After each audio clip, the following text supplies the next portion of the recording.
차가운 바람이 뼛속까지 파고드는 늦겨울의 오후였지만 강서윤 소장의 표정은 그 추위보다 훨씬 더 싸늘하게 굳어 있었다. 그녀가 방금 발을 디딘 이곳은 국경 근처의 척박한 산악지대로 최전방 부대가 주둔하고 있어 팽팽한 긴장감이 감돌아야 마땅한 군사 요충지였다. 하지만 정작 그녀의 예리한 눈에 비친 마을의 풍경은 군 기강이 처참하게 무너져 내린 흔적으로 가득 차 있었고, 거리를 활보하는 군인들의 풀린 눈동자에서는 군인 본연의 절도나 경계심을 전혀 찾아볼 수 없었다. 낡은 시외버스 터미널에서 내려 주위를 천천히 둘러보는 서윤의 시선은 마치 사냥감을 노리는 맹수처럼 조용히 빛나고 있었지만 겉모습은 그저 수수한 등산복 차림의 평범한 외지인에 불과했다. 국방부 조사본부장이자 헌병병과의 살아있는 전설로 불리는 그녀가 호화로운 관용차 대신 낡은 시외버스를 타고 홀로 이곳에 온 이유는 단 하나였다. 지난달 의문의 사고사로 처리된 박민우 중사의 유가족을 직접 만나 위로하고 석연치 않은 그의 죽음에 대한 진실을 확인하기 위해서였다. 박 중사는 과거 그녀가 대령 시절 직접 발탁하여 아꼈던 부하로 누구보다 강직하고 성실한 군인이었기에 그의 갑작스러운 자살 보고는 서윤에게 도저히 납득할 수 없는 의문투성이의 보고서일 뿐이었다. 그녀는 회색 목도리를 턱 끝까지 끌어올려 얼굴을 반쯤 가린 채 주머니 속에서 꼬깃꼬깃해진 쪽지를 꺼내 박중사의 가족이 살고 있다는 주소를 다시 한번 확인했다. 마을의 도로는 제대로 포장되지 않아 곳곳이 패여 있었고 그 위로 군용 트럭들이 흙탕물을 튀기며 난폭하게 질주하고 있었다. 길가에 늘어선 상점들은 대부분 군인들을 상대로 하는 유흥업소나 허름한 식당들 뿐이었으며 대낮임에도 불구하고 술 냄새와 알 수 없는 퇴폐적인 분위기가 거리 전체를 무겁게 짓누르고 있었다. 서윤은 군복을 입은 몇몇 병사들이 지나가는 민간인들을 위협적으로 쳐다보거나 길을 막고 시비조로 말을 거는 모습을 목격했지만 당장은 그들을 제지하지 않고 묵묵히 발걸음을 옮겼다. 지금 당장 자신의 신분을 드러내고 호통을 칠 수도 있었으나 그녀는 썩어빠진 이 부대의 가장 깊고 어두운 바닥을 확인하기 위해 인내심을 발휘해야만 했다. 박중사의 집으로 향하는 길은 마을 중심부에서도 한참 떨어진 쓰러져가는 판자촌이 모여있는 언덕길 끝자락에 위치해 있었다. 가파른 골목길을 오르며 서윤은 박중사가 생전에 자신에게 보냈던 편지의 내용들을 떠올렸는데 그 편지들 속에는 부대의 부조리에 대한 고민과 어린 딸에 대한 지극한 사랑이 절절하게 담겨 있었다. 그렇게 성실했던 가장이 아내와 어린 딸을 두고 스스로 목숨을 끊었다는 수사 결과는 이곳의 삭막하고 음산한 풍경과 겹쳐지며 더욱더 그녀의 분노를 자극하고 있었다. 골목 모퉁이를 돌아서려던 순간 서윤의 귓가에 날카로운 남자의 고함소리와 겁에 질린 어린아이의 울음소리가 들려왔고 그녀의 발걸음은 본능적으로 멈춰 섰다. 소리가 들리는 곳은 쓰레기 더미가 방치된 공터였는데 그곳에는 군복을 입은 3명의 사내들이 작은 여자아이를 둘러싸고 위협적인 태도로 낄낄거리고 있었다. 아이는 기껏해야 7살이나 8살 정도로 보였는데 얇은 외투 하나만 걸친 채 추위에 떨며 바닥에 흩어진 과일 껍질과 채소 부스러기 같은 것들을 주워 담고 있었다.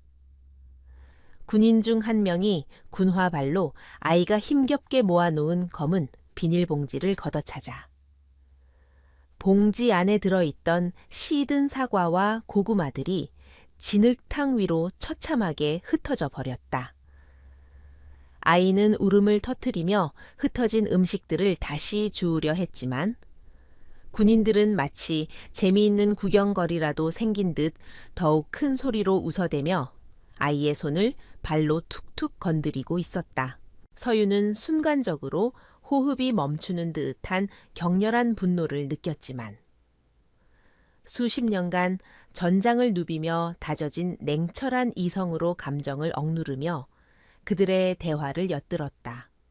계급장을 보니 상병과 병장들이었는데 그들은 아이를 향해 죽은 아비처럼 거짓골을 못 면한다느니 아빠가 도둑질을 하다가 죽었으니 딸도 똑같다느니 하는 입에 담지 못할 모욕적인 언사들을 내뱉고 있었다.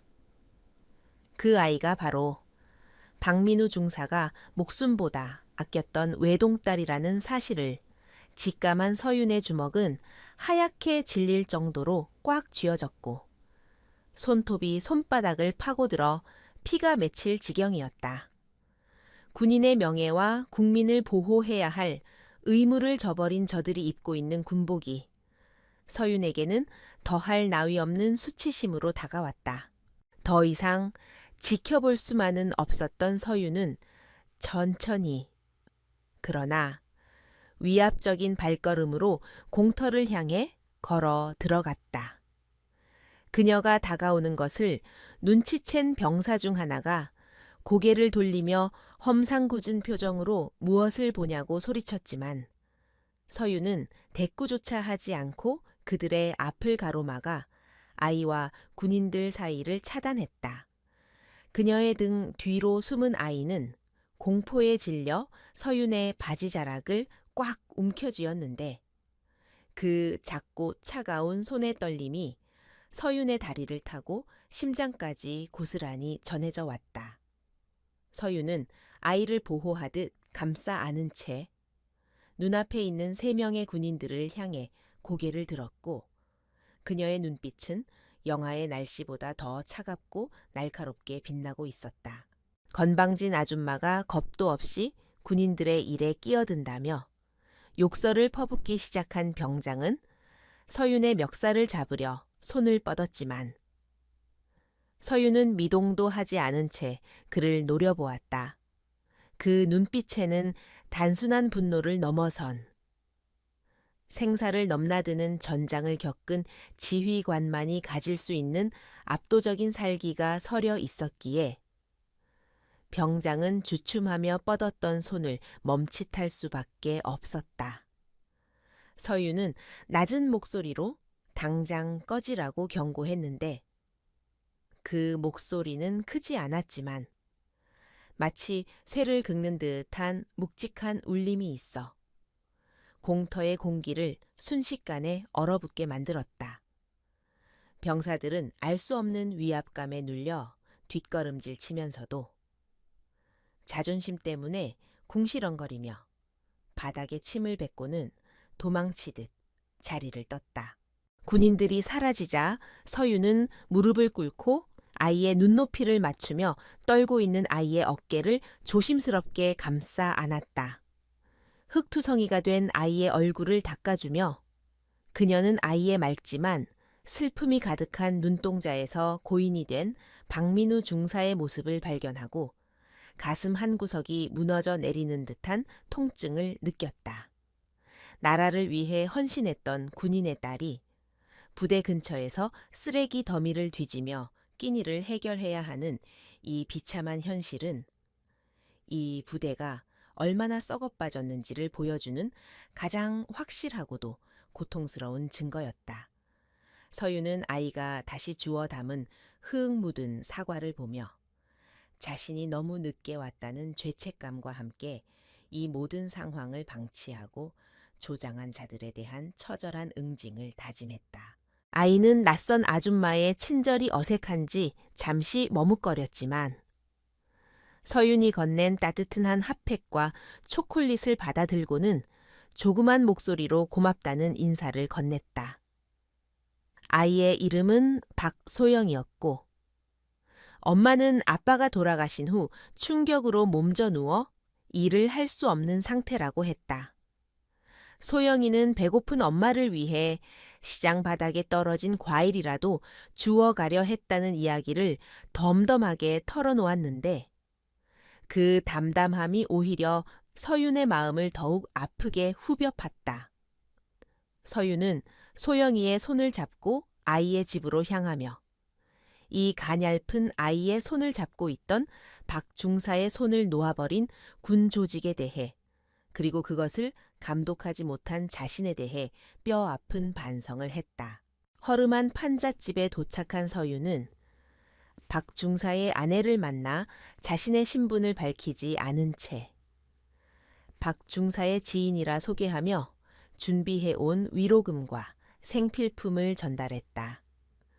병색이 완연한 박중사의 아내는 남편의 옛 상사라는 말에 눈물을 흘리며 억울함을 호소했고 남편은 절대 자살할 사람이 아니라고 몇 번이고 되풀이했다. 그녀의 증언에 따르면 부대 간부들이 수시로 찾아와 입단속을 시키며 협박을 일삼았고 남편이 남긴 유품조차 제대로 돌려받지 못했다고 했다. 서윤은 흐느끼는 모녀를 보며 단순히 부조리를 척결하는 것을 넘어 이들을 지옥으로 몰아넣은 악마들을 찾아내어 법의 심판대 위에 세우겠다고 굳게 맹세했다. 집을 나선 서윤은 어둠이 내려앉은 마을에 정형을 내려다보며 휴대전화를 꺼내 어딘가로 짧은 메시지를 전송했다. 그녀의 눈빛은 처음에 이곳에 도착했을 때보다 훨씬 더 차분해져 있었지만 그 깊은 곳에서는 그 누구도 막을 수 없는 거대한 폭풍이 휘몰아치고 있었다. 그녀는 지금 이 순간부터 더 이상 자애로운 지휘관이 아닌 부패한 환부를 도려내는 냉혹한 집행자가 되기로 결심했다. 중사 박민우의 죽음은 단순한 사고가 아니었으며 이 부대 전체가 거대한 범죄 조직이나 다름없다는 확신이 그녀의 머릿속을 지배했다. 이제 사냥의 시간은 시작되었고 먹잇감들은 자신들에게 닥쳐올 재앙을 전혀 짐작조차 하지 못하고 있었다. 밤이 깊어질수록 마을의 유흥가는 더욱 시끄러워졌고 군인들의 고성방가는 끊이지 않았지만 서윤에게는 그 소음들이 마치 그들의 장례식 곡소리처럼 들려왔다. 그녀는 숙소로 잡은 낡은 여인숙 방에 들어가 벽에 걸린 거울 속에 비친 자신의 모습을 응시하며 군복을 입지 않은 지금의 모습이 오히려 놈들을 방심하게 만들 가장 강력한 무기임을 상기했다. 내일 날이 밝는 대로 그녀는 부대의 정문이 아닌 가장 낮은 곳에서부터 놈들의 목을 조여갈 계획을 세우기 시작했다. 서윤은 침대 맡에 놓인 박중사의 가족 사진을 어루만지며 반드시 소영이가 다시는 쓰레기 더미를 뒤지지 않게 만들겠다고 그리고 그 아이의 눈에서 공포를 지워주겠다고 혼잣말로 나직이 속삭였다. 다음 날 아침 밤새 내린 서리가 녹지 않은 차가운 공기를 가르며 강서윤은 부대의 정문 근처에 위치한 번화가로 발걸음을 옮겼는데 그곳은 민간인 통제 구역임에도 불구하고 경계가 허술하기 짝이 없었다. 위병소에 서 있는 병사들은 규정된 복장을 제대로 갖추지 않은 채 잡담을 나누거나 지나가는 행인들을 구경하느라 여념이 없었고 정문을 드나드는 차량들에 대한 검문 검색 또한 형식적으로 이루어지고 있었다. 서윤은 그들의 나태한 모습을 보며 혀를 찼지만 지금은 그들을 질책하는 것보다 이 부대를 장악하고 있는 권력의 실체를 파악하는 것이 급선무였기에 조용히 거리를 관찰했다. 그녀는 근처 식당 중에서 장교들이 자주 드나든다는 한 국밥집을 눈여겨보고 있었는데 그곳이 바로 이 부대에 썩은 정보가 모이는 집결지라는 첩보를 입수했기 때문이었다. 식당 안으로 들어서자 훈김과 함께 역한 술 냄새가 코를 찔렀고 이른 아침 시간임에도 불구하고 군복을 입은 간부 몇몇이 구석 자리에 앉아 술잔을 기울이고 있는 모습이 눈에 들어왔다. 서유는 그들의 눈에 띄지 않는 구석 자리에 자리를 잡고 앉아 국밥 한 그릇을 주문하며 모자를 깊게 눌러써서 자신의 얼굴을 최대한 가렸다.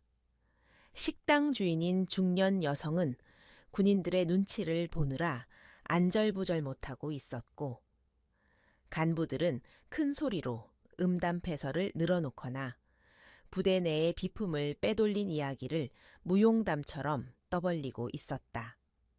서유는 식탁 밑으로 주먹을 꽉 쥐며 그들의 대화 내용을 하나도 빠짐없이 머릿속에 새겨넣기 시작했고 그 내용들은 예상을 훨씬 뛰어넘는 심각한 수준의 범죄 행위들이었다.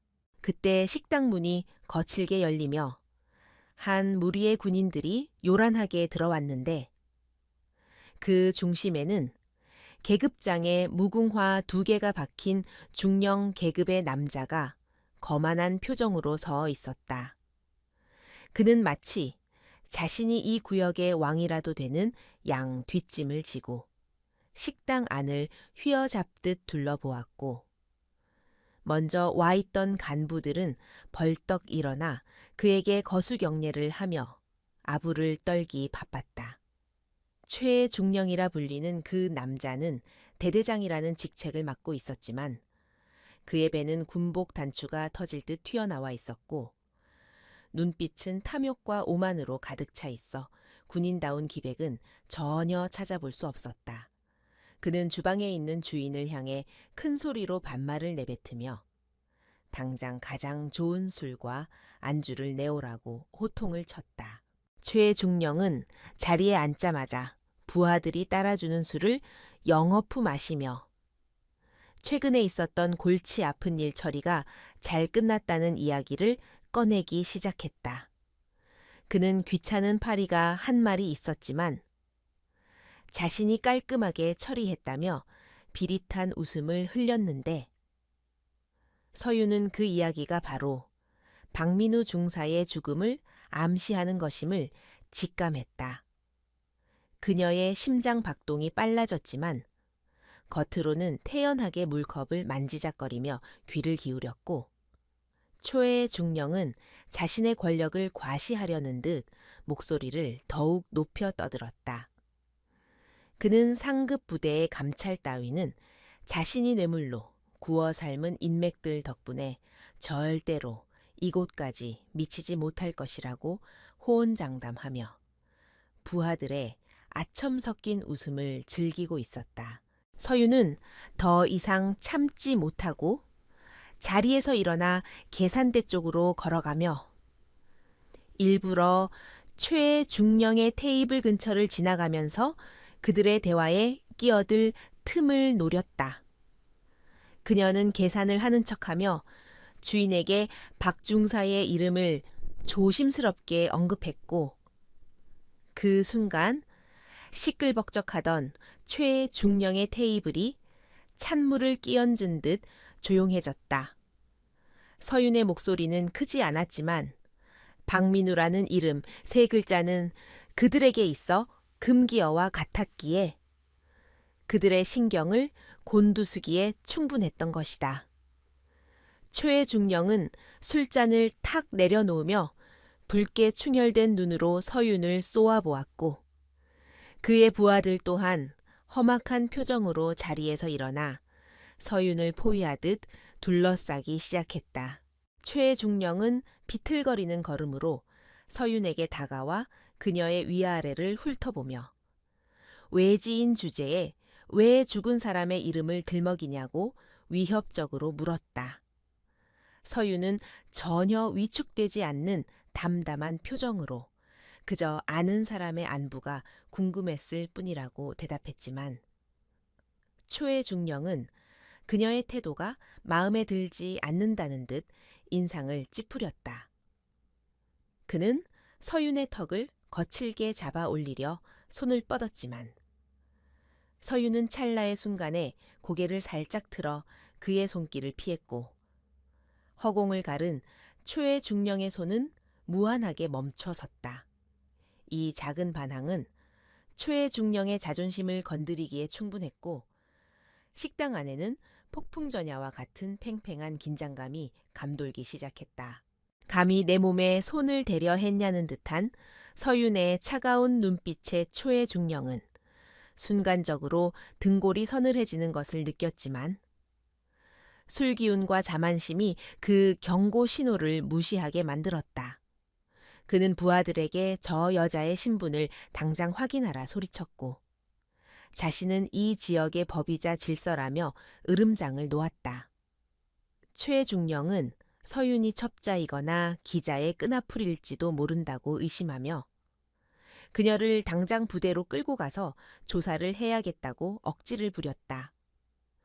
군인의 본분을 망각하고 민간인을 상대로 공권력을 남용하려는 그의 추악한 모습에 서윤은 속으로 깊은 탄식을 내뱉었지만 지금 정체를 드러내는 것은 작전을 망칠 수 있었기에 신중해야 했다. 서윤은 침착하게 자신의 지갑에서 위조된 신분증을 꺼내 보이며 자신은 그저 여행객일 뿐이라고 해명했지만 최중령은 그 신분증을 빼서 바닥에 내동댕이 쳤다. 그는 여행객이 왜 하필 재수 없게 죽은 놈의 이야기를 꺼내냐며 수상한 냄새가 난다고 코를 킁킁거렸다. 그의 부하 중 한 명이 서윤의 배낭을 강제로 뺏으려 하자. 서윤은 본능적으로 방어 자세를 취하며 그 병사의 손목을 가볍게 제압했다.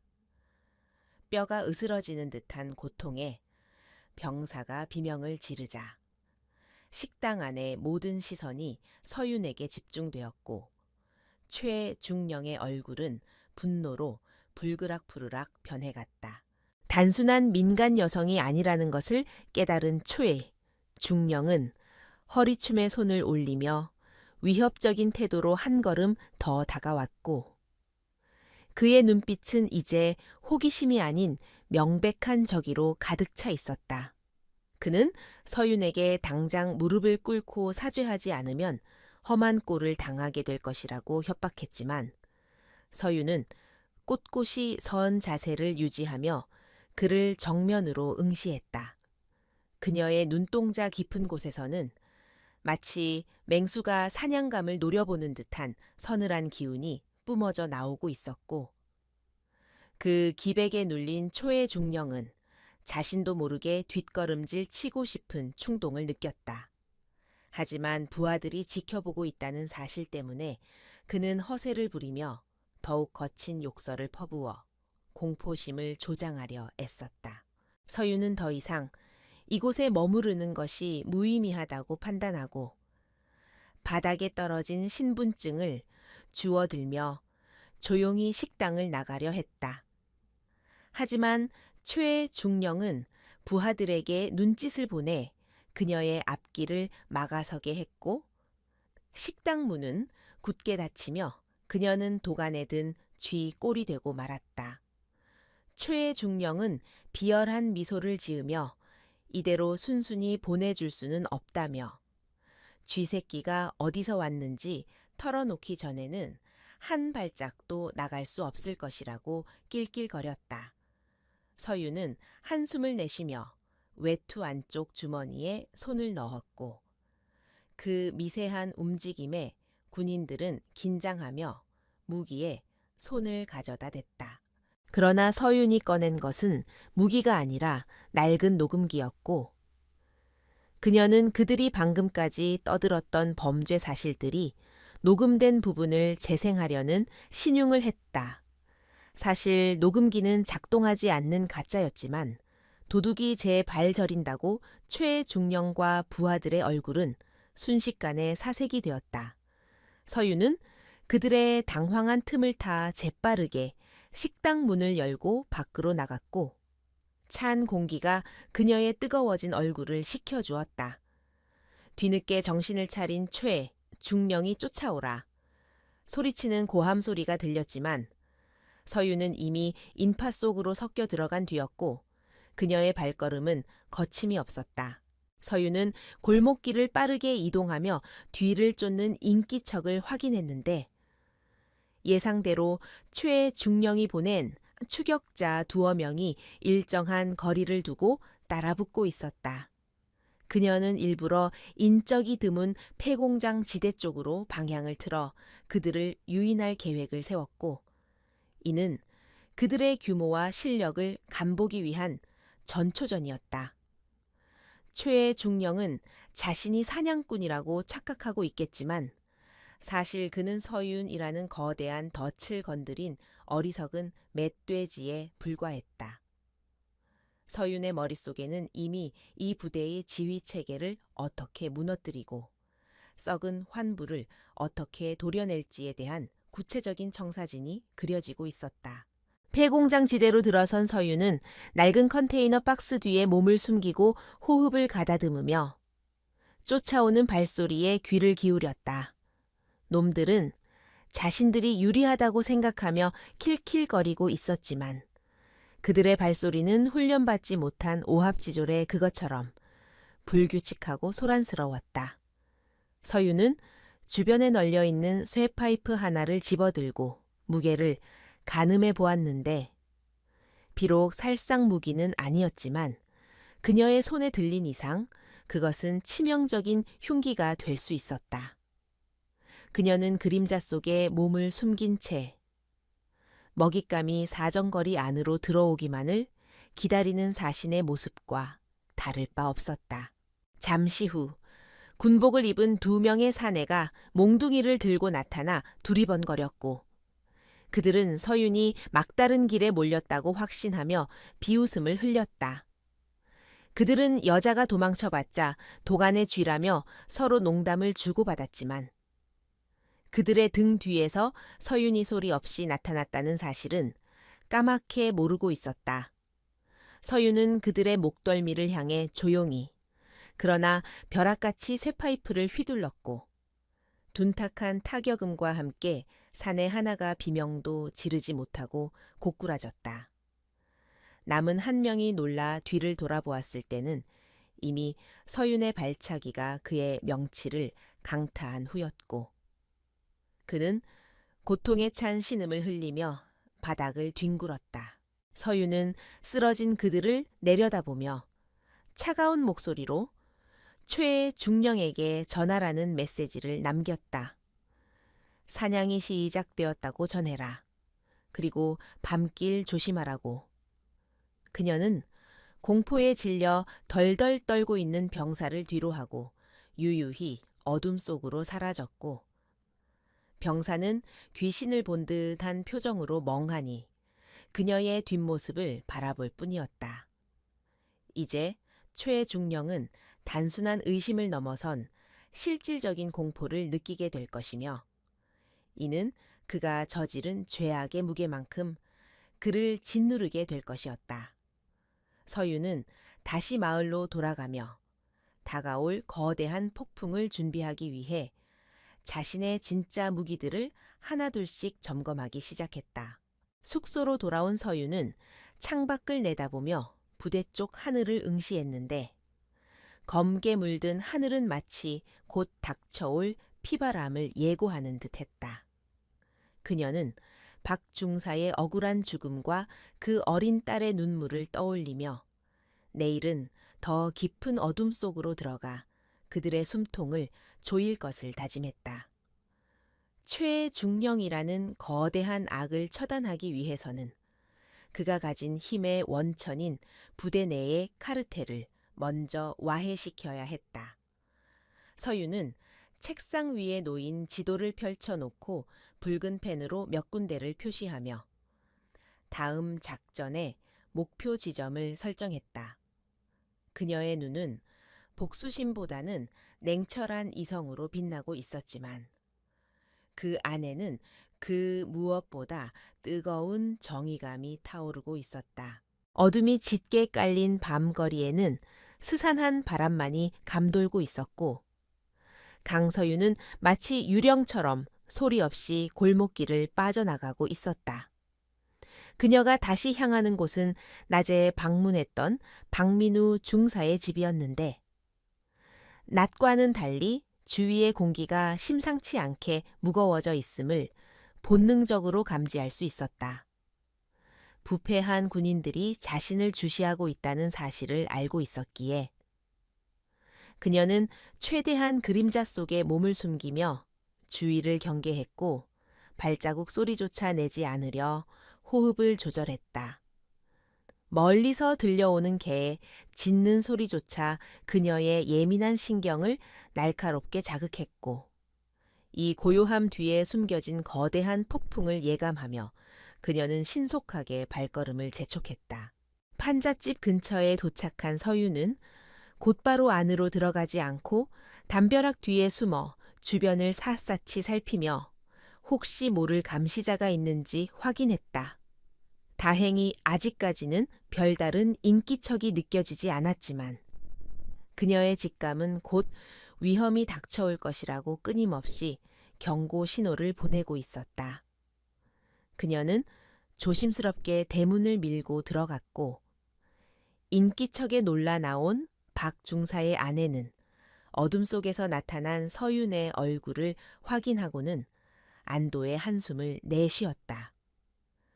서윤은 검지를 입술에 갖다 대며 조용히 하라는 신호를 보냈고 긴장한 표정의 아내를 따라 방 안으로 들어가 굳게 닫힌 커튼 틈으로 밖을 다시 한번 주시했다. 방 안의 형광등, 불빛은 희미하게 깜빡거리고 있었고 잠든 딸아이의 규칙적인 숨소리만이 방 안의 정막을 채우고 있었다. 서유는 아내에게 박중사가 생전에 남긴 물건 중에 혹시 이상하거나 숨겨둔 것이 없는지 단도직입적으로 물었다. 아내는 잠시 망설이는 듯하더니 장롱 깊숙한 곳에서 낡은 앨범 하나를 꺼내왔는데 그 앨범의 뒷면을 뜯어내자 얇은 메모리 카드와 꼬깃꼬깃한 수첩 하나가 떨어졌다. 아내는 남편이 만약 자신에게 무슨 일이 생기면 이것을 믿을 수 있는 사람에게 전해달라고 했다며 떨리는 손으로 그것들을 서윤에게 건넸다. 서윤은 수첩을 펼쳐 그 안에 적힌 내용들을 빠르게 훑어 내려갔는데 그 내용은 예상했던 것보다 훨씬 더 충격적이고 구체적이었다. 수첩에는 부대 내 유류 횡령 내역부터 시작해 지역 조폭들과 결탁한 마약, 유통, 경로, 그리고 고위 간부들에게 상납된 뇌물 리스트까지 상세하게 기록되어 있었다. 박중사는 이 썩어빠진 부대에서 홀로 진실을 기록하며 고뇌했을 것이고 그 무게를 감당하다 결국 비극적인 최후를 맞이한 것이 분명했다. 서윤의 눈빛은 분노로 차갑게 가라앉았고 이 작은 수첩 하나가 수많은 사람들의 목숨을 앗아간 악마들을 심판할 결정적인 증거가 될 것임을 확신했다. 한편 같은 시각 부대 내 대대장실에서는 초의 중령이 책상을 내리치며 불같이 화를 내고 있었는데 그의 앞에는 낮에 서윤에게 당했던 병사들이 고개를 숙인 채 서 있었다. 초의 중령은 정체를 알 수 없는 여자가 자신을 협박하고 부하들을 묵사발로 만들었다는 사실을 도저히 받아들일 수 없어 자존심에 큰 상처를 입었다. 그는 즉시 자신의 신복이자 부대 내에 더러운 일들을 도맡아 처리하는 김 상사를 호출했고 그에게 당장 그 여자를 찾아내어 쥐도 새도 모르게 처리하라고 명령했다. 최의 중령은 그녀가 단순히 지나가는 여행객이 아니라 누군가의 사주를 받고 온 조사관일지도 모른다는 불안감에 휩싸여 있었다. 김 상사는 잔인하고 교활한 성격으로 악명이 높은 자였는데 그는 최애 중령의 명령을 받자마자 부대 밖에서 대기 중이던 사설 용역 깡패들에게 연락을 취했다. 그는 군인들을 직접 움직이면 나중에 문제가 될 수 있다는 것을 알았기에 돈으로 매수한 민간인들을 이용해 서윤을 처리하려는 치밀함을 보였다. 검은 승합차 2대가 어둠을 뚫고 마을을 향해 질주하기 시작했고 그 차 안에는 쇠파이프와 회칼로 무장한 건장한 사내들이 살기등등한 표정으로 앉아 있었다. 그들의 목표는 오직 하나, 박 중사의 집 근처를 서성이는 낯선 여자를 찾아내어 영원히 입을 다물게 만드는 것이었다. 박 중사의 집에서 나온 서윤은 가슴품에 증거물을 소중히 갈무리하고 다시 어둠 속으로 몸을 숨기며 마을을 빠져나가려 했다. 하지만 골목 어귀에 들어선 순간 그녀는 전방에서 다가오는 차량의 헤드라이트 불빛과 함께 불길한 기운을 감지하고 재빨리 몸을 날려 담벼락 뒤로 숨었다. 승합차에서 내린 사내들은 익숙한 솜씨로 골목을 차단하고 수색을 시작했는데 그들의 움직임은 일반적인 양아치들과는 다른 조직적인 면모를 보이고 있었다. 서윤은 자신이 포위되었다는 사실을 깨달았지만 당황하지 않고 침착하게 주변 지형을 파악하며 탈출 경로를 계산했다. 그녀는 놈들이 박 중사의 집으로 향하는 것을 막기 위해 일부러 빈 깡통을 걷어차 소리를 냈고 그 소리에 반응한 사내들이 일제히 그녀가 있는 쪽으로 시선을 돌렸다. 서윤은 놈들의 주의를 끈 것에 만족하며 반대편 골목을 향해 전력으로 질주하기 시작했고 사내들은 고함을 지르며 그녀의 뒤를 맹렬히 추격했다. 좁고 미로처럼 얽힌 골목길은 추격전을 벌이기에 위험했지만 서윤에게는 오히려 놈들을 따돌리고 각계격파할 수 있는 최적의 전장이었다. 그녀는 담장을 넘고 지붕 위를 달리며 놈들의 추격을 피해 나갔지만 놈들은 끈질기게 그녀를 몰아붙이며 포위망을 좁혀오고 있었다. 막다른 골목에 다다랐을 때 앞서 지름길로 돌아온 2명의 사내가 흉기를 들고 서윤의 앞을 가로막으며 비릿한 웃음을 지었다. 그들은 여자가 도간에 든 쥐라며 천천히 다가왔지만 서윤은 조금도 물러서지 않고 오히려 그들을 향해 돌진하는 과감함을 보였다. 사내 하나가 칼을 휘두르며 달려들자 서윤은 날렵하게 몸을 숙여 피함과 동시에 그의 팔목을 꺾어 칼을 떨어뜨리게 만들었고 이어진 발차기로 그의 턱을 가격했다.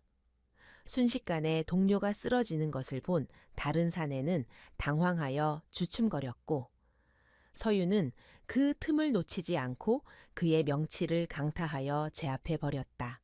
쓰러진 사내들을 뒤로 하고 다시 달리기 시작한 서윤은 숨이 턱 끝까지 차올랐지만 품 안에 있는 증거물과 기다리고 있을 정의를 생각하며 다리에 힘을 주었다. 하지만 김 상사가 이끄는 본대가 어느새 골목 입구를 봉쇄하고 있었고 서윤은 점점 더 좁은 공간으로 몰리고 있다는 것을 직감했다. 그녀는 정면 돌파가 불가능하다는 것을 깨닫고 근처에 있는 폐가 쪽으로 방향을 틀어 몸을 숨길 곳을 찾았다. 폐가는 오랫동안 방치되어 붕괴 위험이 있었지만 지금 상황에서는 선택의 여지가 없는 유일한 피난처이자 요새였다. 폐가 2층으로 올라간 서윤은 깨진 창문 틈으로 밖을 내려다보며 놈들의 동태를 살폈는데 김 상사가 무정의로 누군가에게 지시를 내리는 모습이 보였다. 그는 부하들에게 건물을 포위하고 불을 질러서라도 쥐새끼를 잡으라고 소리치고 있었고 그 잔인한 명령에 서유는 치를 떨었다. 놈들은 증거를 없애기 위해서라면 마을 전체를 불태울 수도 있는 미치광이들이었고 서유는 이들을 법의 심판대에 세우기 전까지는 절대로 죽을 수 없다는 생존 본능이 꿈틀거렸다. 그녀는 주변에 널려있는 낡은 가구들과 집기들을 이용해 바리케이드를 치고 다가올 최후의 결전을 준비하기 시작했다. 그때 건물 아래층에서 누군가 진입하는 소리가 들려왔고 서유는 깨진 유리 조각 하나를 집어들고 어둠 속에 몸을 숨겼다. 발소리는 하나가 아니라 여럿이었고 놈들은 조심스럽게 계단을 올라오며 서로 신호를 주고받고 있었다. 서유는 심호흡을 하며 자신의 위치를 노출시키지 않기 위해 심장 박동 소리까지 억누르려 애썼고 머릿속으로 놈들을 하나씩 처리할 시뮬레이션을 돌렸다. 그녀의 눈은 어둠 속에서도 빛을 잃지 않고 형형하게 빛나고 있었으며 이제 그녀는 사냥감이 아닌 사냥꾼으로서 놈들을 맞이할 준비를 마쳤다. 가장 먼저 2층으로 올라온 놈이 손전등으로 방 안을 비추는 순간 서유는 그림자 속에서 튀어나와 그의 손목을 내리쳐 손전등을 떨어뜨리게 만들었다. 어둠 속에서 당황한 놈이 허공의 주먹을 휘둘렀지만 서유는 이미 그의 등 뒤로 돌아가 목을 조르고 있었고 그는 비명도 지르지 못한 채 기절하여 바닥으로 쓰러졌다. 뒤따라 올라오던 놈들이 동료가 쓰러진 것을 보고 고함을 지르며 달려들었지만 좁은 복도에서는 그들의 숫자가 오히려 방해가 되었다. 서유는 그들의 혼란을 이용해 놈들의 다리를 걸어 넘어뜨리고 급소를 가격하며 하나씩 무력화시켜 나갔다. 하지만 놈들의 숫자는 줄어들 기미가 보이지 않았고 밖에서는 김 상사가 계속해서 증원 병력을 투입하고 있어 상황은 점점 서윤에게 불리하게 돌아갔다. 체력의 한계를 느끼기 시작한 서윤은 더 이상 이곳에 머무를 수 없다고 판단하고 2층 창문을 통해 옆 건물의 옥상으로 뛰어내릴 위험한 도박을 감행하기로 결심했다. 그녀는 있는 힘껏 달려 창밖으로 몸을 날렸고 허공을 가르는 짧은 순간 동안 차가운 밤 공기가 그녀의 얼굴을 때렸다. 다행히 그녀는 옆 건물 난간을 간신히 붙잡고 매달릴 수 있었지만 손바닥이 찢어지는 고통이 전해져 왔다. 힘겹게 옥상으로 기어 올라온 서유는 거친 숨을 몰아쉬며 아래를 내려다보았는데 폐가 주변은 이미 놈들로 새카맣게 둘러싸여 있었다. 그녀는 지체할 시간이 없음을 알고 옥상을 가로질러 반대편 비상계단으로 향했고 놈들이 자신의 위치를 파악하기 전에 이 지역을 완전히 벗어나야만 했다.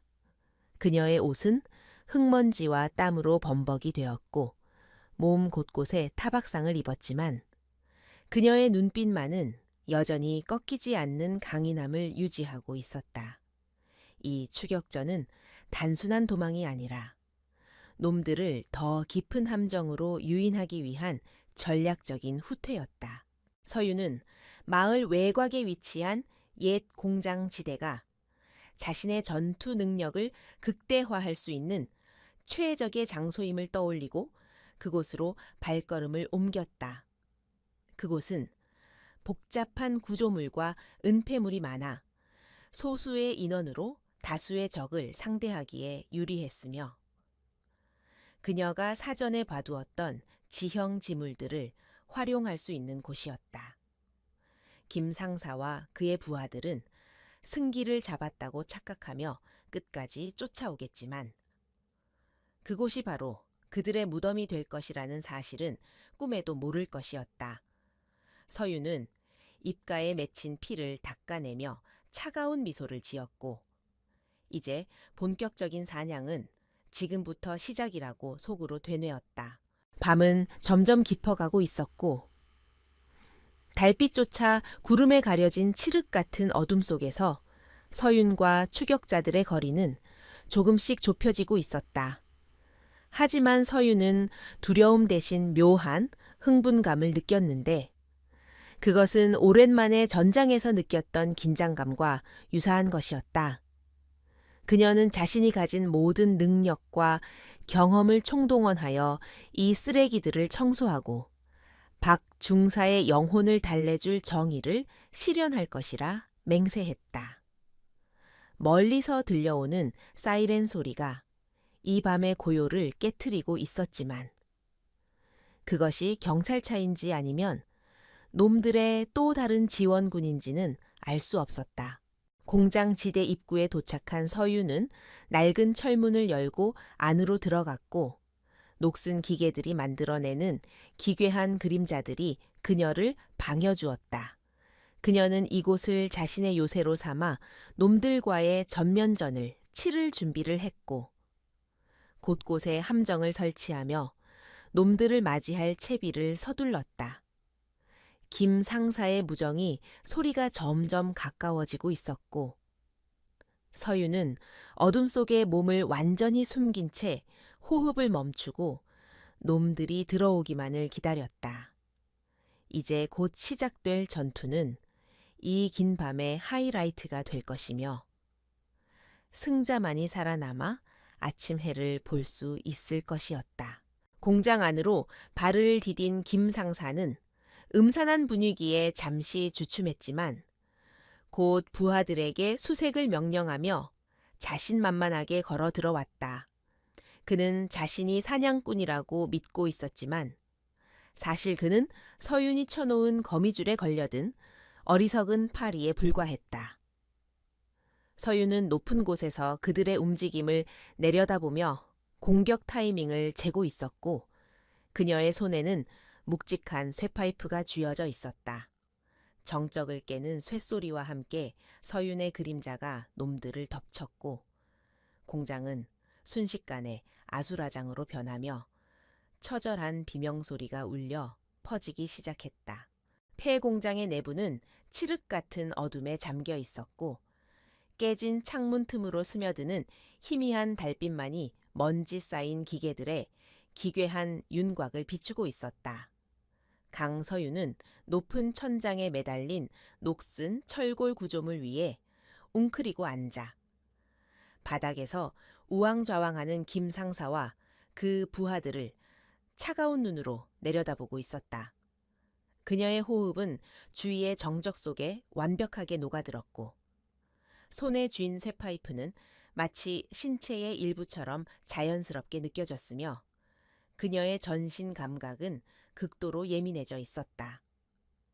사냥감들은 자신들이 포위망을 좁히고 있다고 착각하고 있었지만, 사실 그들은 서윤이 정교하게 설계한 거미줄 한가운데로 제 발로 걸어 들어온 꼴이었다. 김 상사는 손전등을 이리저리 비추며 부하들에게 흩어져서 놈을 찾으라고 소리쳤지만, 그의 목소리에는 이미 미세한 떨림이 섞여 있었다.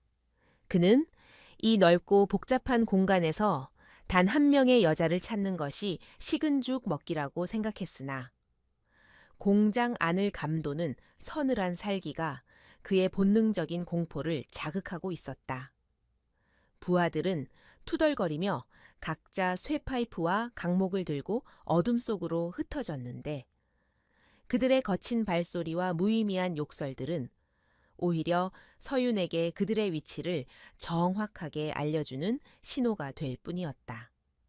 서윤은 가장 뒤처진 놈을 첫 번째 목표로 삼고 소리 없이 철골 위를 이동하여 그 놈의 머리 위로 그림자처럼 내려앉을 준비를 마쳤다. 순식간에 허공을 가르고 떨어진 서윤은 놈의 등 뒤에 착지함과 동시에 그의 입을 틀어막고 목덜미를 강하게 내리쳤다. 억 눌린 비명소리와 함께 첫 번째 사냥감이 바닥으로 쓰러지자 서유는 지체 없이 어둠 속으로 몸을 숨겨 다음 위치로 이동했다. 쿵 하는 둔탁한 소리에 놀란 다른 놈들이 황급히 그쪽으로 달려왔지만 그들이 발견한 것은 기절해 있는 동료와 텅 빈 공간뿐이었다. 보이지 않는 적에 대한 공포가 그들의 마음속에 싹트기 시작했고 그들은 서로의 등 뒤를 경계하며 뭉치려 했지만 이미 서윤의 심리전에 말려든 상태였다. 서윤은 공장 바닥에 널려 있는 쇠사슬과 폐자재들을 이용하여 소음을 내거나 그림자를 만들어 놈들을 혼란스럽게 만들었다. 놈들이 소리가 난 쪽으로 우르르 몰려가면 그녀는 반대편에서 나타나 또 다른 놈의 다리를 걸어 넘어뜨리거나 급소를 가격하여 무력화시켰다. 그녀의 공격은 화려하지 않았지만 군더더기 없이 깔끔하고 치명적이었으며 특수부대 시절 익힌 살상무술을 응용하여 상대를 죽이지 않고 전투불능 상태로 만드는 데 집중했다. 공장 안은 점차 놈들의 고통 섞인 신음소리와 공포에 질린 비명소리로 채워져 갔고 김 상사의 표정은 경악으로 일그러지기 시작했다. 상황이 불리하게 돌아가자 김 상사는 품 안에서 잭나이프를 꺼내 들고 허공을 향해 휘두르며 나오라고 고래고래 소리를 질렀다. 그는 공포를 분노로 위장하려 했지만 식은땀이 흐르는 이마와 흔들리는 눈동자는 그의 내면이 무너지고 있음을 여실히 보여주고 있었다. 서유는 어둠 속에서 그를 응시하며 천천히 걸어 나왔는데 그녀의 발소리는 너무나도 침착하고 규칙적이어서 김 상사에게는 마치 저승사자의 발소리처럼 들렸다. 달빛을 등지고 선 서윤의 실루엣은 거대해 보였고 그녀가 뿜어내는 압도적인 기세에 김 상사는 뒷걸음질 치며 주춤거릴 수밖에 없었다. 김 상사는 이판사판이라는 심정으로 칼을 앞세워 서윤에게 달려들었지만 서윤은 그의 뻔한 공격 궤적을 이미 간파하고 있었다. 그녀는 놈의 손목을 가볍게 낚아채 비틀어 칼을 떨어뜨리게 만들었고 이어진 팔꿈치 가격으로 놈의 턱을 강타하여 중심을 무너뜨렸다. 바닥에 나뒹군 김 상사가 고통에 몸부림치며 일어나려 했지만 서윤은 그의 가슴을 발로 짓누르며 차가운 눈빛으로 내려다보았다. 그녀는 놈의 귀에 대고 최중령에게 전할 마지막 경고를 속삭였는데 그 목소리는 지옥에서 들려오는 선고와도 같이 섬뜩했다. 내 놈들의 목숨은 잠시 맡겨두는 것뿐이다. 가서 전해. 내일 아침이 너희들의 마지막이 될 거라고. 서유는 김 상사의 팔을 밟아 부러뜨리며 그를 공포의 구렁텅이로 밀어 넣었고 김 상사는 처절한 비명을 지르며 기절할 듯한 고통을 맛보았다. 서유는 그를 죽일 수도 있었지만 살려보내어 놈들의 진영에 공포와 불신을 심어주는 것이 더 효과적인 전략이라고 판단했다. 그녀는 쓰러진 놈들을 뒤로하고 유유히 공장을 빠져나갔고 김 상사는 부러진 팔을 부여잡고 기어 도망치며 생전 처음 느껴보는 굴욕과 공포의 치를 떨었다. 한편 부대 내의 은밀한 안개서 초조하게 소식을 기다리던 초에 중령은 김 상사가 피투성이가 되어 돌아오자 경악을 금치 못했다. 부하들의 부축을 받으며 들어온 김 상사는 횡설수설하며 그 여자가 사람이 아니라고 괴물이라고 떠들어댔다. 최 중령은 김 상사의 뺨을 때리며 정신 차리라고 소리쳤지만 그의 손 역시 미세하게 떨리고 있었다. 단순히 깡패나 건달이 아닌 전문적인 훈련을 받은 요원이 분명하다는 생각이 들자 최 중령의 머릿속은 복잡해지기 시작했다. 그는 자신이 건드린 상대가 감당할 수 없는 존재일지도 모른다는 불안감에 휩싸였고 급히 어딘가로 전화를 걸어 도움을 요청하려 했다. 하지만 전화기 너머에서는 연결이 되지 않는다는 신호음만 계속해서 들려올 뿐이었고 최중령은 수화기를 집어던지며 분통을 터뜨렸다. 그는 자신이 구축해 놓은 견고한 성벽이 보이지 않는 적에 의해 조금씩 허물어지고 있음을 직감했고 식은땀이 등줄기를 타고 흘러내렸다. 그는 부관을 불러 당장 부대 전체에 비상소집 명령을 내리고 내일 아침 날이 밝는 대로 병력을 총동원하여 그 여자를 잡아들이라고 지시했다. 그것은 이성을 잃은 지휘관의 발악에 가까운 명령이었지만 공포에 질린 그에게는 그것만이 유일한 생존 수단처럼 보였다. 숙소로 돌아온 서유는 거울 앞에서 상처 입은 자신의 몸을 치료하며 긴장으로 굳어있던 근육들을 풀었다. 찢어진 손바닥과 멍든 어깨에 소독약을 바르면서도 그녀는 고통을 느끼기보다는 더욱 선명해지는 정신을 느꼈다. 그녀는 배낭 깊숙한 곳에서 챙겨온 위성 전화기를 꺼내 보안 회선을 연결했고 마침내 국방부 직할 헌병수사단에 작전 개시 신호를 보냈다. 타겟 확보 완료. 내일 아침 08시를 기해 작전을 시작한다. 놈들이 빠져나갈 구멍은 없다.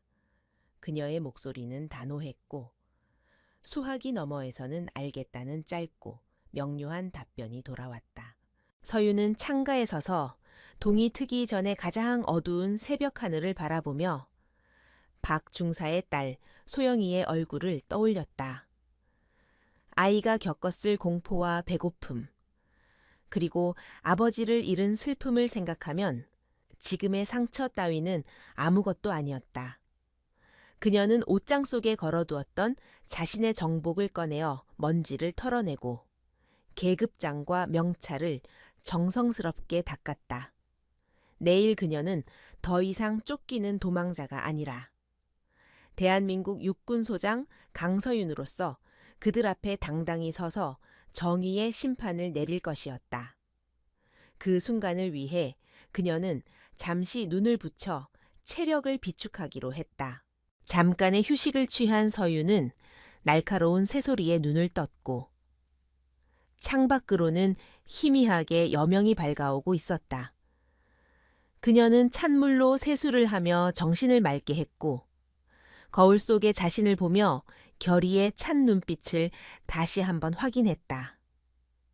이제 몇 시간 뒤면 모든 것이 끝날 것이고 썩은 환부는 도려내어질 것이며 짓밟힌 명예는 다시 세워질 것이다. 그녀는 깔끔하게 다려진 셔츠를 입고 넥타이를 매며 군인으로서의 초심을 다잡았다. 그녀가 입는 군복은 권력을 위한 것이 아니라 나라와 국민을 지키기 위한 신성한 갑오심을 그녀는 누구보다 잘 알고 있었다.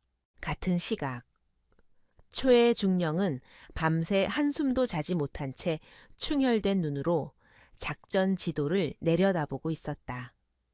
그는 부대 주변의 모든 도로를 차단하고 검문소를 강화하라고 지시했지만 불안감은 좀처럼 가라앉지 않았다. 그는 자신의 비밀 장부가 숨겨진 금고를 다시 한번 확인하고 만약의 사태에 대비해 해외로 도피할 준비까지 은밀하게 지시해 둔 상태였다. 하지만 그는 자신이 상대하고 있는 적이 이미 부대 내부 깊숙이 침투해 있다는 사실과 자신의 운명이 이미 결정되었다는 사실을 여전히 깨닫지 못하고 있었다. 그는 스스로를 위로하며 총을 든 군인들이 일개 여자 하나를 못 잡겠냐며 애써 불안을 떨쳐내려 했다.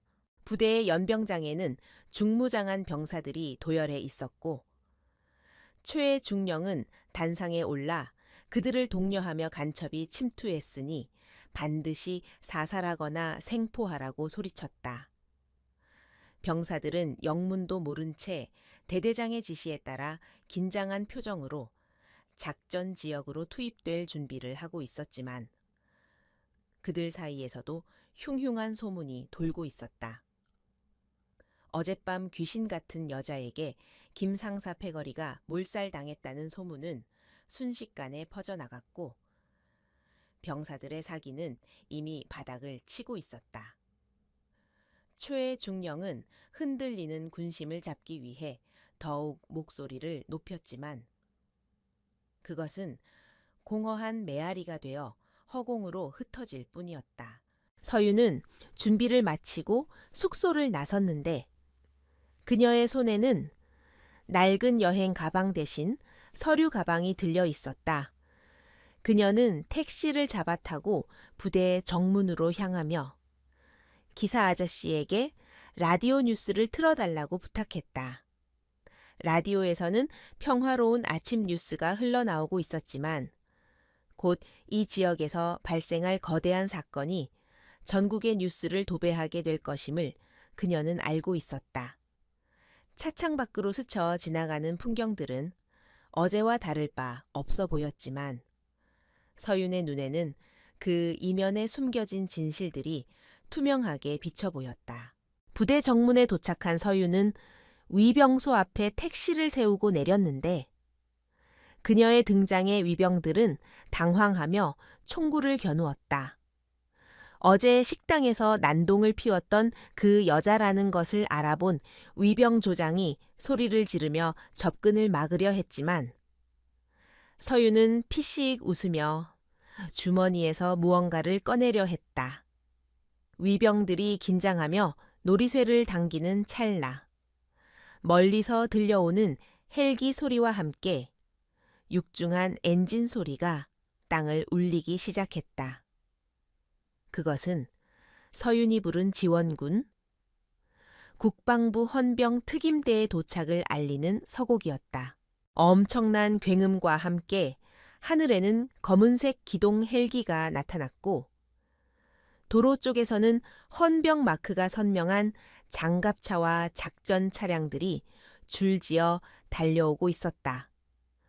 위병들은 갑작스러운 상황에 입을 다물지 못하고 멍하니 서 있었고 최중령이 무정의로 상황을 보고받고 비명을 지르는 소리가 위병소 스피커를 통해 흘러나왔다. 서윤은 혼란에 빠진 위병들을 뒤로하고 천천히 그리고 위험 있게 부대 안으로 걸어 들어갔다.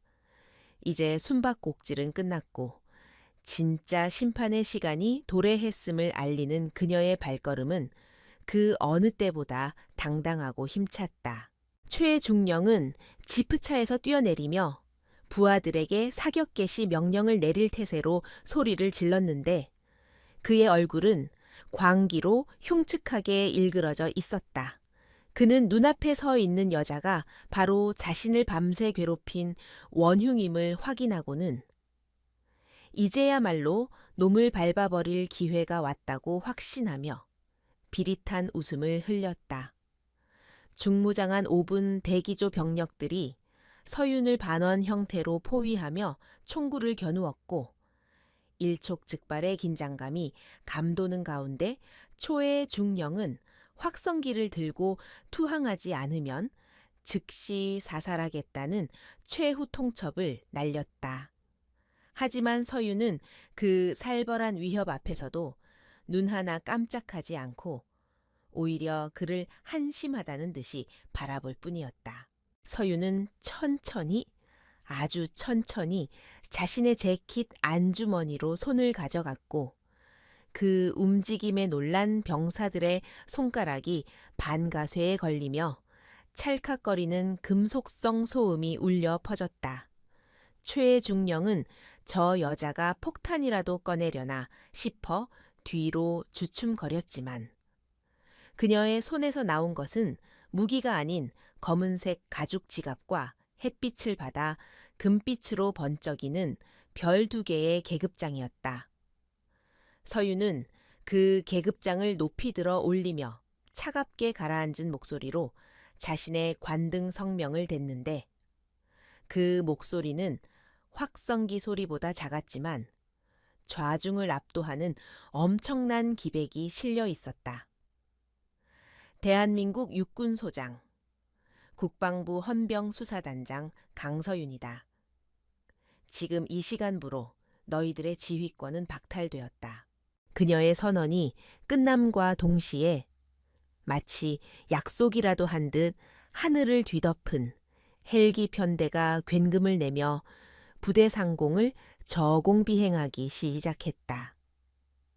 로터의 강력한 하강풍이 연병장의 흙먼지를 일으켜 병사들의 시야를 가렸고 정문 쪽에서는 육중한 장갑차들이 바리케이드를 종잇장처럼 밀어버리며 진입해 들어왔다.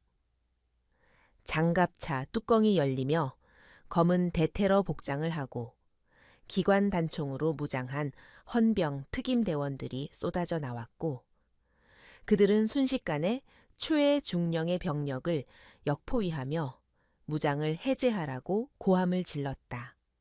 그 압도적인 무력 시위 앞에서 영문을 모르던 일반 보병들은 전의를 상실하고 그저 얼어붙을 수밖에 없었다.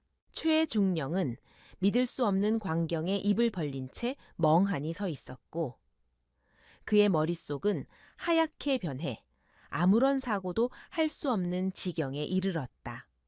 그는 저 여자가 가짜 신분증을 내세운 사기꾼일 것이라고 애써 부정하려 했지만 눈앞에 펼쳐진 헌병대의 위용은 결코 조작될 수 없는 현실 그 자체였다. 그는 다리에 힘이 풀려 비틀거렸고 자신의 부하들이 하나둘씩 총을 내려놓고 손을 머리 위로 올리는 모습을 보며 깊은 절망감에 휩싸였다.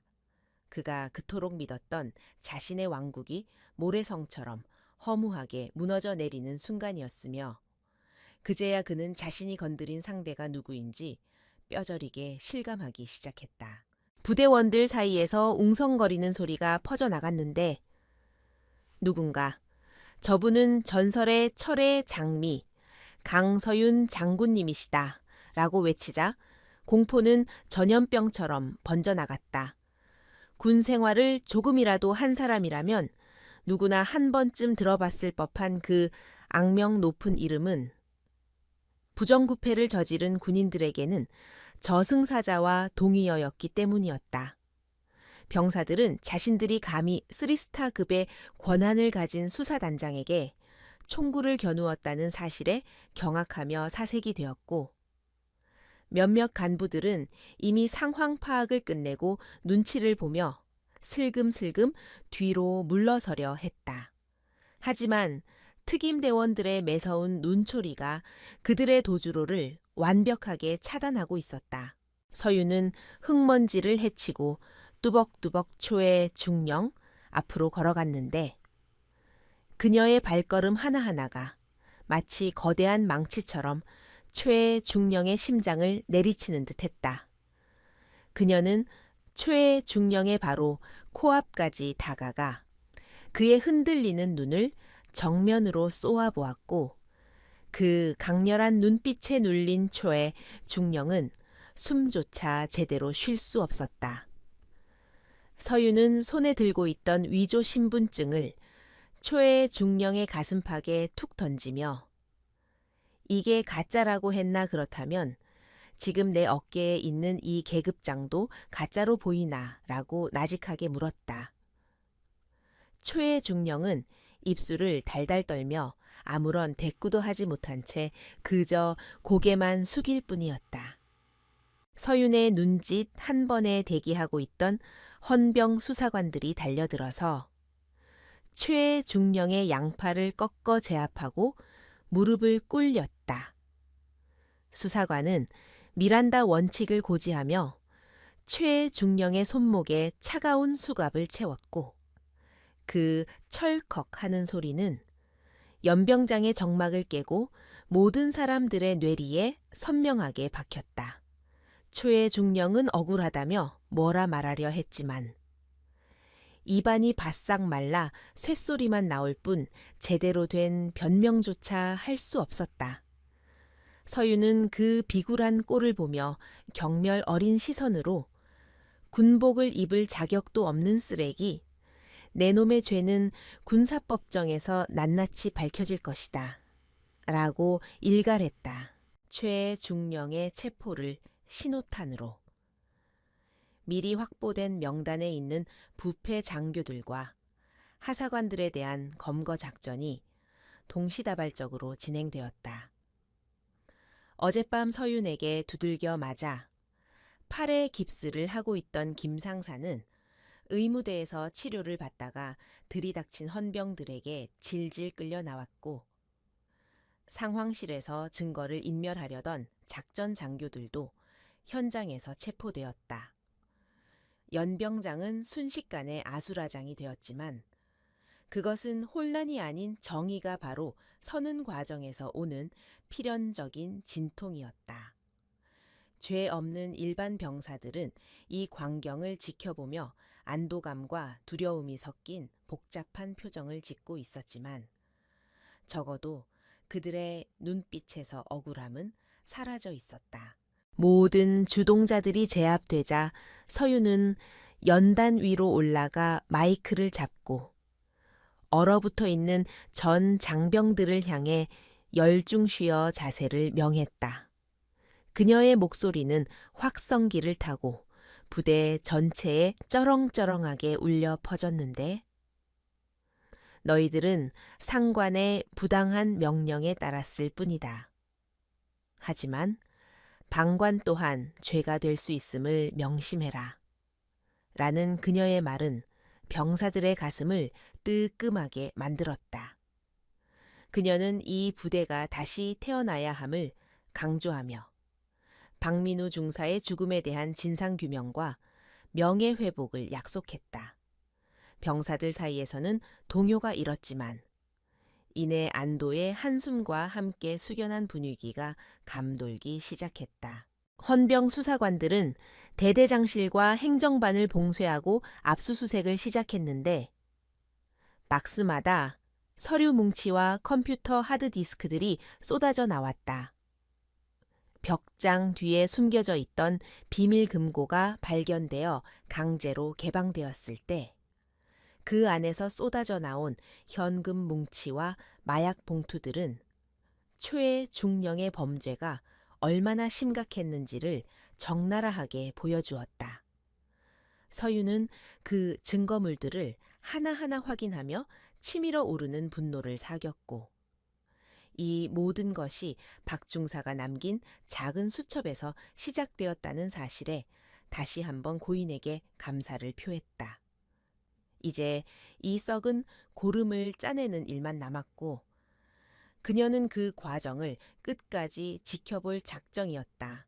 체포된 범죄자들은 줄줄이 굴비처럼 엮여 호송버스에 태워졌고 그들의 표정은 세상을 다 잃은 듯 참담해 보였다.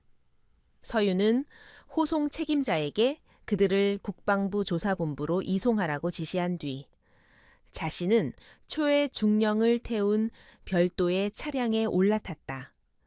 그녀는 그에게 직접 물어야 할 것이 너무나 많았고 그가 숨기고 있는 마지막 비밀까지 모조리 토해내게 만들 생각이었다. 차창 밖으로 멀어지는 부대의 모습을 바라보며 서유는 넥타이를 살짝 풀었고 이제 본격적인 심리전이 펼쳐질 취조실에서의 싸움을 준비하며 차가운 미소를 지었다. 정의의 칼날은 이제 겨우 그들의 목을 겨누었을 뿐이었다. 국방부 조사본부 지하에 위치한 제1신문실은 숨 막힐 듯한 정적과 냉기만이 감돌고 있었고 창백한 형광등 불빛 아래 초의 중령은 수갑을 찬 채 불안에 떨고 있었다. 그는 불과 하루 전까지만 해도 부대 내에서 제왕처럼 군림하며 부하들을 호령하던 지휘관이었지만 지금은 초라한 죄수복을 입고 자신의 운명을 기다리는 처량한 신세로 전락해 있었다. 방음벽으로 둘러싸인 이 밀실은 시간의 흐름조차 가늠할 수 없게 만들었고, 벽에 걸린 거울 너머에서 누군가 자신을 지켜보고 있다는 강박관념이 그의 정신을 조금씩 갉아먹고 있었다. 그는 마른 침을 삼키며 출입문을 뚫어져라 쳐다보았지만 문은 굳게 닫힌 채 열릴 기미를 보이지 않았고, 그 침묵은 그에게 있어 가장 가혹한 고문이었다. 얼마나 시간이 흘렀을까? 육중한 철문이 열리는 소리와 함께 강서윤 소장이 서류 파일 하나만을 손에 든 채 천천히 신문실 안으로 들어왔다. 그녀는 감정을 읽을 수 없는 무표정한 얼굴로 최중령의 맞은편 의자에 앉았고, 그 어떤 위협적인 행동도 하지 않은 채 그저 그를 응시하기만 했다. 하지만 그 침묵 속에서 뿜어져 나오는 그녀의 카리스마는 최중령의 길을 완전히 꺾어놓기에 충분했고, 그는 감히 그녀와 눈을 마주치지 못하고 고개를 떨구었다. 서유는 천천히 서류 파일을 펼쳐 책상 위에 올려놓았는데, 그 안에는 최중령이 그토록 숨기고 싶어 했던 치부들이 낱낱이 기록된 수사 보고서가 들어 있었다.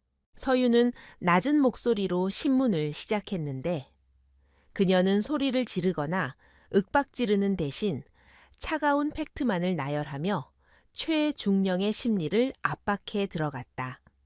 그녀는 박민우 중사가 남긴 수첩의 내용과 압수수색을 통해 확보한 비밀 장부, 그리고 마약 거래 내역들을 하나하나 짚어가며 그의 범죄 사실을 조목조목 따져 물었다.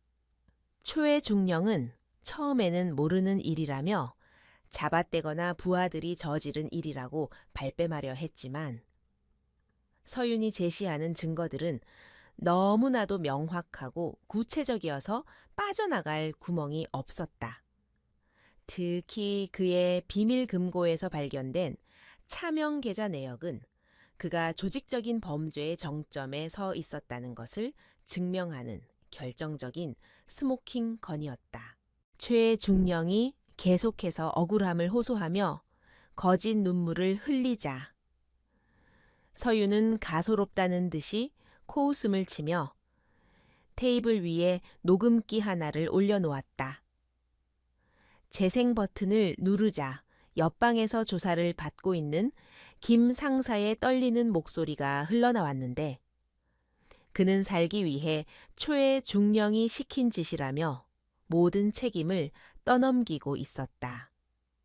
김 상사는 최중령이 어떻게 지역 조폭들과 결탁했는지, 뇌물을 어떻게 분배했는지, 그리고 박 중사를 처리하라고 어떤 식으로 지시했는지를 상세하게 진술하고 있었다.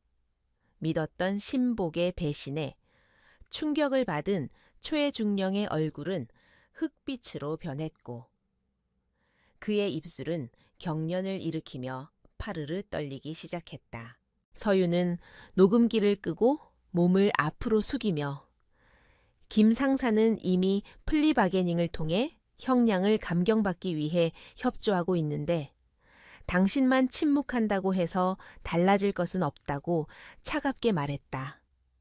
그녀는 지금이라도 진실을 말하고 유가족에게 사죄한다면 정상 참작의 여지라도 있겠지만, 끝까지 버틴다면 법정 최고형을 면치 못할 것이라고 경고했다.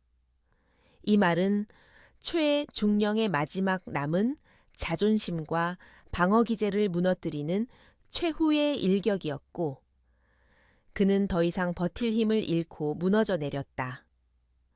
그는 책상에 머리를 박고 오열하며 도박비 때문에 시작한 일이 걷잡을 수 없이 커져버렸다고 털어놓기 시작했다.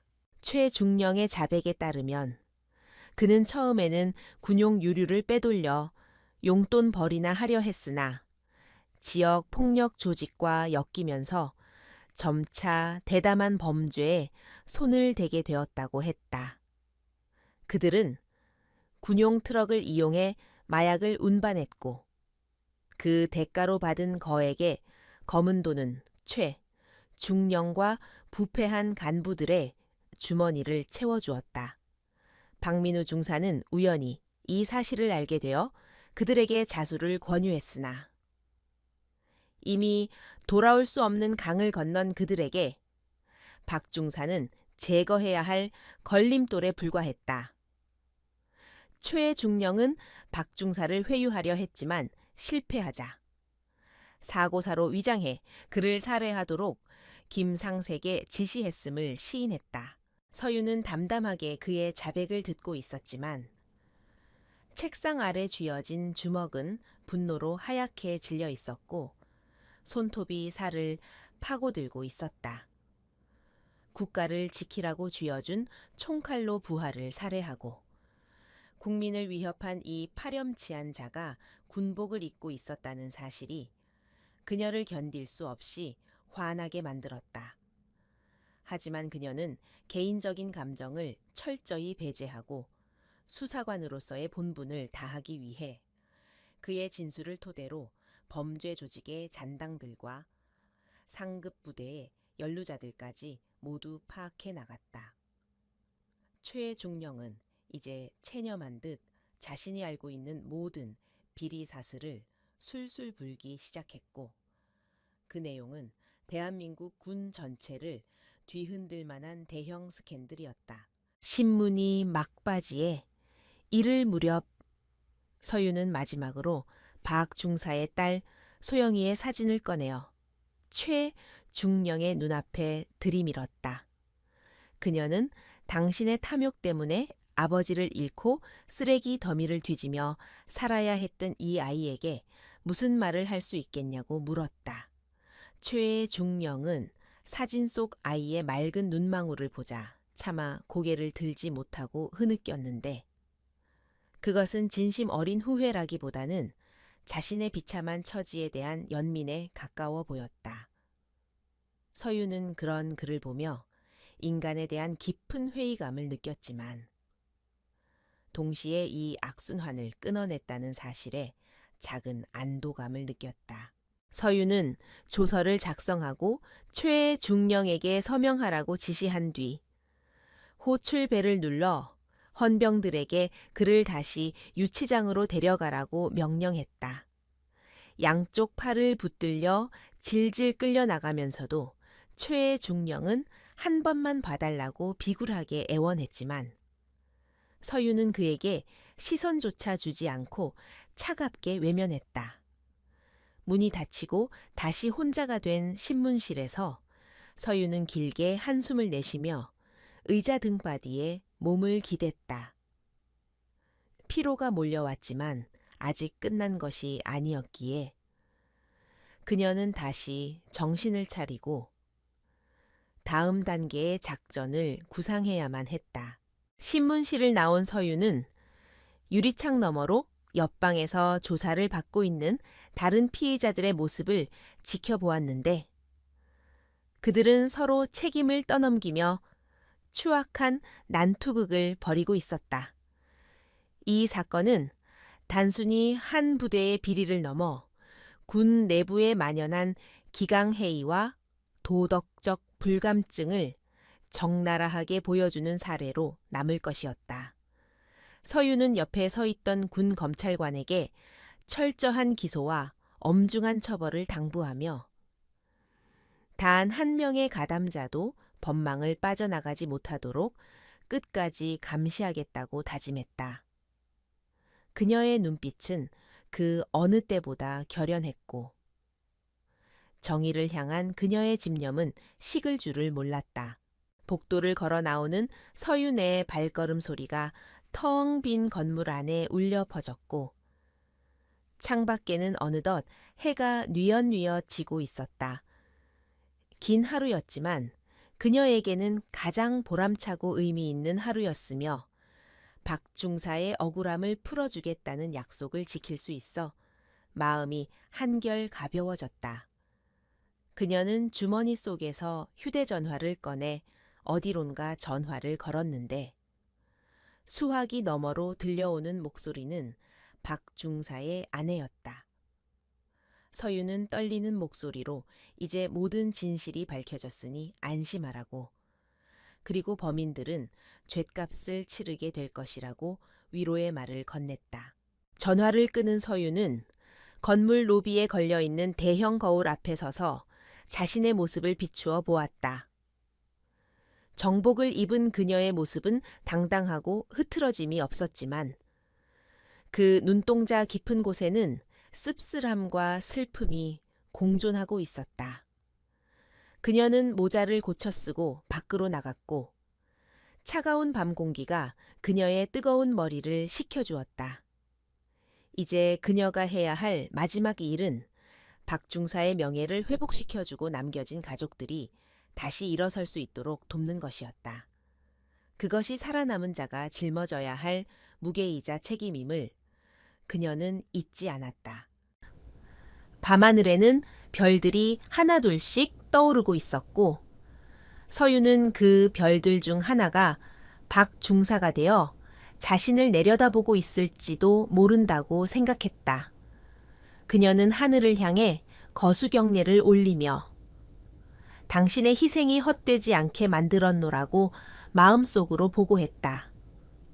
대기하고 있던 관용차에 오르며 서유는 운전병에게 박중사가 안장된 현충원으로 가자고 지시했다. 승리의 기쁨을 만끽하기보다는 희생자를 위로하는 것이 우선이었던 그녀는 진정한 군인의 표상이었다. 차는 어둠을 뚫고 도로를 달리기 시작했고 그녀의 전쟁은 비록 끝났지만 평화를 지키기 위한 그녀의 노력은 영원히 계속될 것이었다. 군사법원의 공기는 바늘 하나가 떨어져도 들릴 만큼 무겁고 엄숙하게 내려앉아 있었으며 방청석을 가득 메운 사람들의 시선은 단상 위 재판장에게 집중되어 있었다. 최중령과 그 일당들은 피고인석에 고개를 숙인 채 앉아 있었는데 불과 며칠 전까지만 해도 오만방자하던 그들의 모습은 온데간데 없고 초라한 죄인의 형색만이 남아 있었다. 재판장은 판결문을 읽어 내려가며 그들이 저지른 횡령, 마약 유통, 그리고 살인교사 등의 죄목을 하나하나 열거했고 그 목록이 길어질수록 방청석에서는 분노 섞인 탄식이 흘러나왔다. 강서유는 방청석 맨 앞줄에 앉아 팔짱을 낀 채 흔들림 없는 눈빛으로 이 역사의 심판을 지켜보고 있었으며 그녀의 표정은 차가운 얼음장과도 같았다. 재판장이 초에 중령에게 징역 20년과 전 재산 몰수 그리고 불명예 제대를 선고하자 법정 아는 순간 정적에 휩싸였다가 이내 웅성거림으로 가득 찼다. 초의 중령은 판결을 믿을 수 없다는 듯 만견자실한 표정으로 허공을 응시하다가 헌병들에게 양팔을 붙들려 끌려나가며 비로소 현실을 자각하고 짐승 같은 울부짖음을 토해냈다. 그의 어깨에 달려있던 계급장은 이미 떼어지고 없었지만 그가 군인의 명예를 더럽힌 죗값은 평생을 짊어지고 가야 할 무거운 멍에가 되어 그를 짓누를 것이었다. 서유는 그 처절한 몰락을 보며 정의가 실현되었다는 안도감보다는 썩은 환부를 도려내기 위해 치러야 했던 희생들에 대한 안타까움이 더 크게 밀려오는 것을 느꼈다. 법정이 정리된 후 서유는 법원 밖으로 나와 쏟아지는 햇살을 맞으며 깊은 숨을 들이마셨는데 그 공기는 그 어느 때보다 맑고 상쾌하게 느껴졌다. 그녀의 뒤를 따라 나선 군 검찰관들과 수사관들은 서로 악수를 나누며 길고 힘들었던 수사가 성공적으로 마무리된 것을 자축하고 있었다. 이 사건은 전군의 일벌백계의 본보기가 되었으며 국방부는 즉시 특별감찰단을 구성하여 전방 부대들에 대한 대대적인 전수조사에 착수하겠다고 발표했다. 서유는 하늘을 올려다보며 박민우 중사가 이제야 편히 눈을 감을 수 있을 것이라 생각했고 그의 억울한 죽음이 헛되지 않았음을 스스로에게 되뇌며 마음의 짐을 조금이나마 내려놓을 수 있었다. 며칠 후 서유는 사건의 발단이 되었던 그 국경 부대를 다시 찾았는데 부대의 분위기는 예전과는 확연히 달라져 있었다. 정문 위병소의 병사들은 규정된 복장을 완벽하게 갖추고 절도 있는 동작으로 경례를 올렸으며 그들의 눈빛에는 두려움 대신 군인으로서의 자부심과 활기가 넘쳐 흘렀다. 새로 부임한 대대장은 강직하고 청렴하기로 소문난 인물로 그는 부대 내에 악습을 철폐하고 변경 문화를 개선하기 위해 밤낮으로 노력하고 있었다. 연병장을 가로지르는 서윤을 보며 병사들은 경외심 어린 시선을 보냈고 그녀가 지나간 자리에는 존경과 신뢰의 공기가 따뜻하게 감돌고 있었다. 서윤은 대대장과 함께 부대의 뒤편에 마련된 구 박민우 중사의 추모비 제막식에 참석했는데 그곳에는 전 부대원들이 도열하여 고인의 넋을 기리고 있었다. 추모비에는 정의를 위해 싸우다 산화한 참군인이라는 문구가 선명하게 새겨져 있었고 그 앞에는 하얀 국화꽃들이 수북하게 쌓여 있었다. 서유는 헌화대 앞에 서서 국화 한 송이를 놓으며 비록 늦었지만 그에게 합당한 명예를 돌려줄 수 있어 다행이라고 마음속으로 속삭였다. 군악대의 장엄한 진홍옥이 울려 퍼지는 가운데 서유는 거수경례를 올리며 눈시울을 붉혔고 그녀의 볼을 타고 흐르는 뜨거운 눈물은 슬픔이 아닌 벅찬 감동의 증거였다. 제막식이 끝난 후 서유는 박 중사의 유가족이 임시로 머물고 있는 군 관사로 발걸음을 옮겼는데 그곳은 예전에 냄새나던 판잣집과는 비교할 수 없을 정도로 깨끗하고 안락한 곳이었다. 국방부는 박 중사의 순직을 인정하고 유가족에게 연금 지급과 함께 자녀 학비 전액 지원을 약속했으며 아내의 치료를 위해 군병원에 전문 의료진을 배정했다.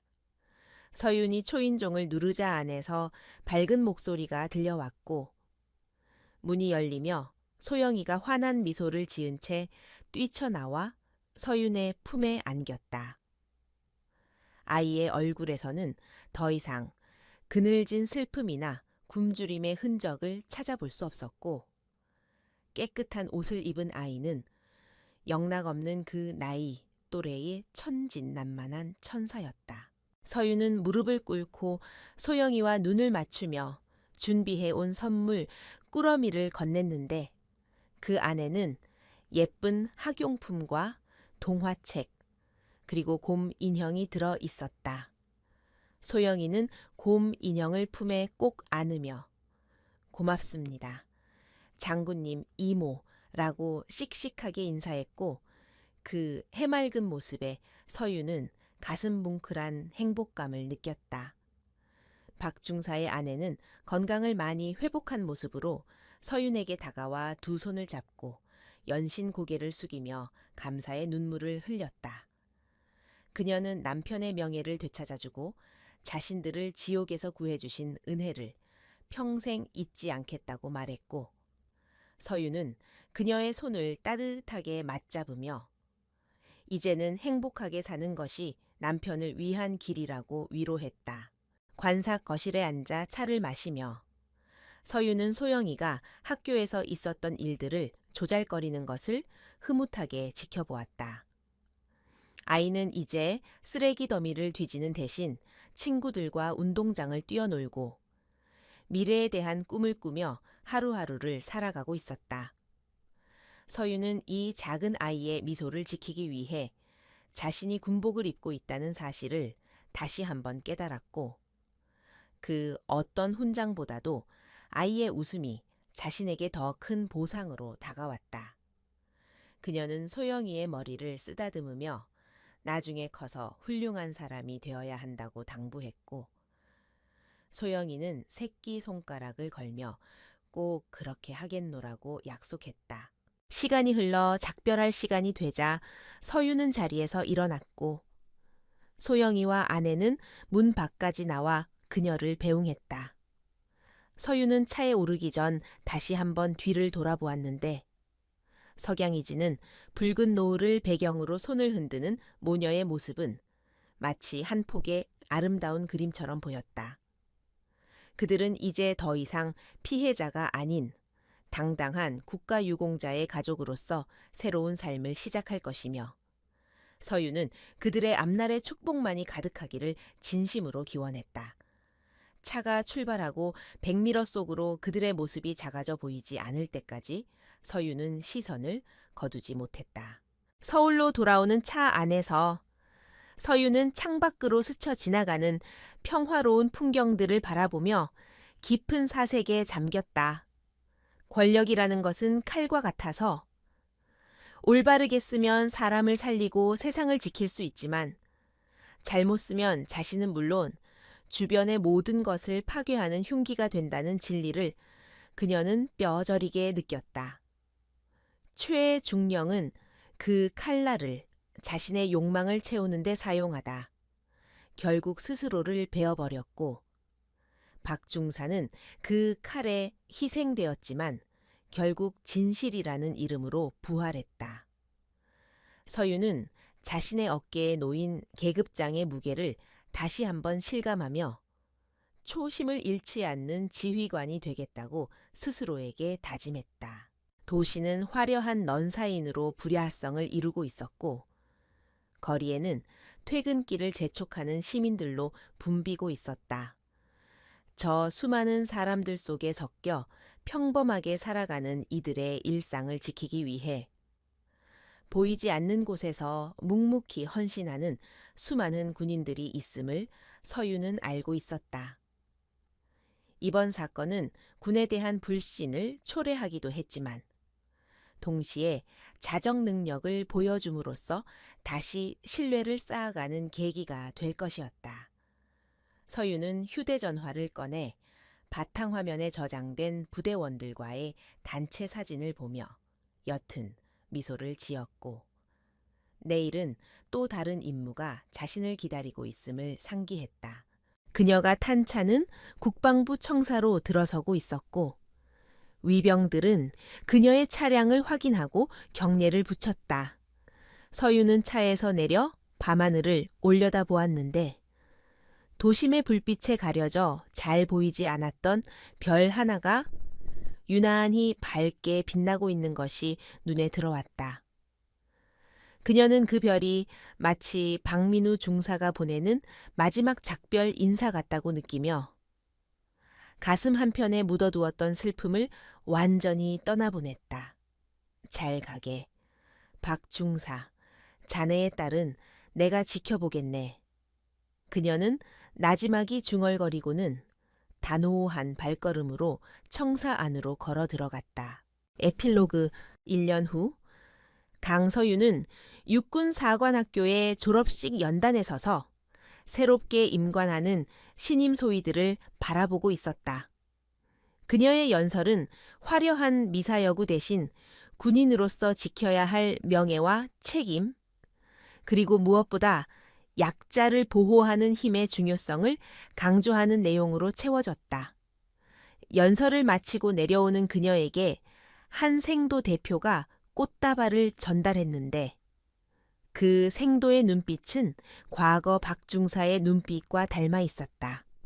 서유는 그 젊은 장교의 어깨를 두드리며 격려했고, 연병장 너머로 불어오는 봄바람은 차갑지 않고 따스하게 그녀의 얼굴을 감싸고 있었다.